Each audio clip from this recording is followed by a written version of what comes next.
জনৈক আলোচক বলেছেন, বাবা মার দিকে নেক নজরে 100 বার তাকালে 100 কবুল হজের সওয়াব হয়। কথাটা কতটুকু সত্য জানতে চাই।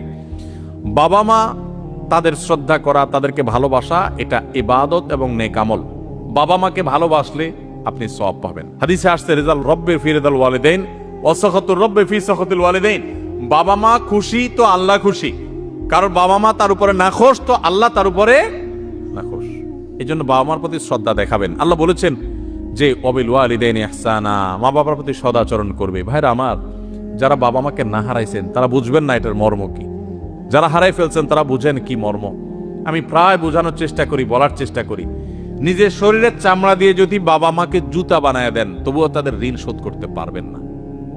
বহু মানুষ ভালোবাসা দেখাবে আপনাকে, আপনি যেদিন বাবা হবেন সেদিন বুঝতে পারবেন যে বাবারা সন্তানদের জন্য কতটা ভালোবাসা তাদের বুকে ধারণ করে।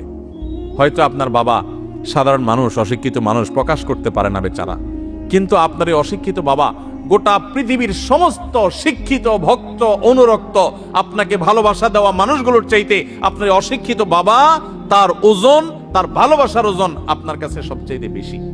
ভাইরা আমার, বাবা মায়ের ফজিলত নিয়ে বহু হাদিস আয়াত আছে, সেগুলো ঠিক আছে, কিন্তু তাই বলে প্রত্যেকবার তাকালে একটা করে হজের সওয়াব হবে এই কথা কোনো বিশুদ্ধ হাদিস দ্বারা প্রমাণিত নয়। এ কথা কোনো কেউ যদি বলে থাকে যে 100 বার তাকালে 100 হজের সওয়াব পাওয়া যাবে, তাহলে এটা কোনো সহিহ বা বিশুদ্ধ হাদিস দ্বারা, কোনো আয়াত দ্বারা প্রমাণিত না। বাবা মার মর্যাদা বোঝানোর জন্য বহু আয়াত আছে, বহু হাদিস আছে, কিন্তু হাদিস এবং কোরআনের নামে, আল্লাহ রাসূলের নামে আমরা এমন কোনো কথা বলবো না যেটা আসলে সেভাবে প্রমাণিত হয় নাই। বিদায় আমরা সহিহ এবং শুদ্ধটা বলবো, ভুলভাল কথা বলবো না।